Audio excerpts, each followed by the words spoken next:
Nah, ini yang pertama, Bapak Ibu, empati. Bapak Ibu mungkin pernah lihat gambar yang sebelah kanan atau dan kiri ya. Nah, ini kira-kira bagaimana Bapak Ibu? Apa yang terjadi jika dua orang ini eh, saling tidak memiliki empati gitu ya. Yang satu melihat angka 6, yang satu melihat angkanya 9 gitu ya. Atau yang gambar sebelah kanan Bapak Ibu. Yang satu melihat baloknya ada 4, yang satu melihat baloknya ada 3. Ini jumlahnya 4 gan. 4 dari Hong Kong, ini 3. Ya ada Bu Hilda, pasti berdebat gitu ya. Nah, Bapak Ibu, coba nih, Bapak Ibu, kalau di kelas kita pernah nggak ya berdebat gitu sama mungkin sama murid-murid kita gitu ya. Karena cara pandang kita mungkin dengan cara pandang murid-murid kita bisa saja berbeda, Bapak Ibu. Nah, jadi artinya eh, ini perlu empati, gitu ya. Yang pertama atau perlu eh, membangun eh, karakter ya, itu memanusiakan hubungan. Nah, kalau seperti ini terus, kapan terjadi proses pembelajaran atau proses pendidikan gitu ya? Ketika eh, pandangan murid dan pandangan guru itu tidak sama, gitu ya. Atau mungkin tidak saling empati, tidak saling mengerti gitu ya. Murid bilang 6, nah, gurunya bilang 9, murid bilang 6, gurunya bilang 9, gitu-gitu terus. Nah, maka tidak akan terjadi yang namanya proses empati. Maka proses empati itu menerima perbedaan gitu ya, dan menerima uh, apa secara mental mungkin kita bisa menerima bagaimana murid-murid kita keadaannya gitu ya. sehingga kita bisa mengikuti apa yang sedang mereka rasakan. Nah,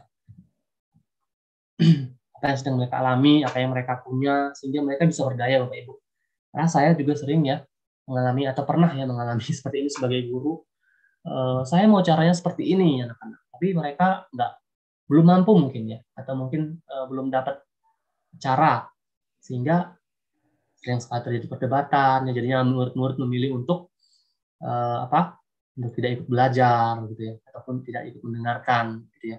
Nah, ini diperlukan empati. Makanya Bapak Ibu di rancangan pembelajaran itu diperlukan yang namanya asesmen ya, sama seperti seperti pekerjaan profesi dokter, uh, kita perlu asesmen awal terlebih dahulu, gitu, Bapak Ibu, di mana letak kemampuan anak-anak murid kita ya, di mana kelemahan dan kelebihan mereka ya, gimana keadaan psikologis ya, mental mereka ketika berangkat ke sekolah ya, apakah lapar, apakah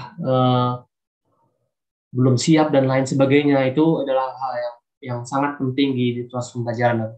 Maka ini hal yang empati ini hal yang pertama dibahas. Nah, Bapak Ibu, saya punya kanvas nih kata empati. Nah, ini sama seperti mungkin asesmen ya gitu ya. Asesmen di mana ada hal-hal yang bisa kita tanyakan ke mereka, ke murid-murid maksudnya ini ya, ke murid-murid gitu. Misalkan apa yang sering mereka dengar saat belajar di kelas gitu ya. Saat tidak ada guru, apa yang sering mereka dengar itu bisa kita tangkap Bapak Ibu, nanti itu jadikan media pembelajaran. Atau saat mengerjakan tugas gitu ya. Lalu pikir dan rasakan apa yang ada dalam pikiran mereka. Ini mungkin bisa kita gali dalam percakapan-percakapan seperti tadi ada yang bilang ngobrol dulu ngalur ngidul ya, atau obrolan santai 7 menit sebelum belajar itu nanti pasti ada yang ngelutuk-ngelutuk gitu.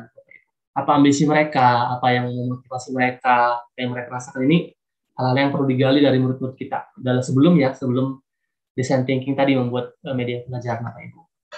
Lalu lihat apa yang mereka lihat di kelas ya, mungkin seperti apa kondisi kelasnya, kondisi kelas mereka ketika belajar, posisi tempat duduk begitu ya. Mungkin jadi hal yang perlu juga diperhatikan untuk dalam membuat media pembelajaran. Lalu bicara dan lakukan, Bapak Ibu.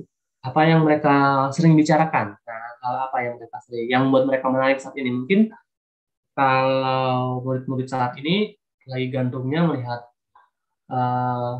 Instagram ya, ataupun TikTok gitu ya. Nah, yang viral-viral mereka biasanya lebih senang melakukan atau melihat seperti itu, atau mereka sering membuat konten dan lain sebagainya. Lalu mungkin keresahan juga, apa yang membuat mereka resah saat belajar, apa yang mereka khawatirkan, ini jadi poin penting juga yang bisa Bapak Ibu apa Bapak Ibu catat ya, keresahan-keresahan murid-murid di kelas itu apa aja ya. Lalu harapannya mungkin kita bisa gali apa harapan mereka saat belajar ya, belajar bersama kita, apa sih harapannya gitu. Ini juga penting Bapak Ibu ya.